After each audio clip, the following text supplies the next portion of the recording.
साताऱ्यातील फलटण उपजिल्हा रुग्णालयातील महिला डॉक्टरची आत्महत्या, हातावरील सुसाईड नोटमध्ये पीएसआय गोपाल बदनेनं 4 वेळा अत्याचार केल्याचा आरोप, तर घरमालक प्रशांत बनकरनं मानसिक त्रास दिल्याचा उल्लेख।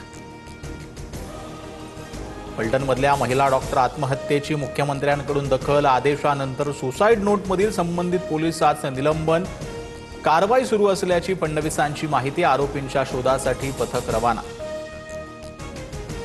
एफआयआर दाखल करण्यासाठी 4 ते 5 तास लावले, राजकीय दबाव असण्याची शक्यता, पीएच्या फोनवरून खासदार बोलायचे, रिपोर्ट बदलायला सांगायचे, महिला डॉक्टर आत्महत्या प्रकरणात भावाचे गंभीर आरोप।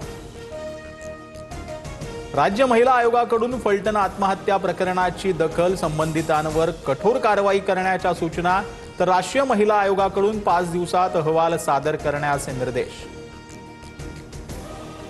जैन बोर्डिंग जमिनीच्या व्यवहार चुकीचाच, खरेदी खताचा अगोदरच गहाणखत झालं, आरटीआय कार्यकर्ते विजय कुंभारांची थेट मोदींकडे तक्रार, मोहळांच्या सहकार खात्याअंतर्गत मल्टीस्टेट बँकेनं कर्ज दिल्याचाही दावा। मुरलीधर मोहोळ यांनी मुख्यमंत्री फडणवीसांची भेट घेतली, पुण्यातील जैन बोर्डिंग जमीन प्रकरणात धंगेकरांकडून मोहोळांवर आरोप, त्याच पार्श्वभूमीवर भेट घेतल्याची सूत्रांची माहिती।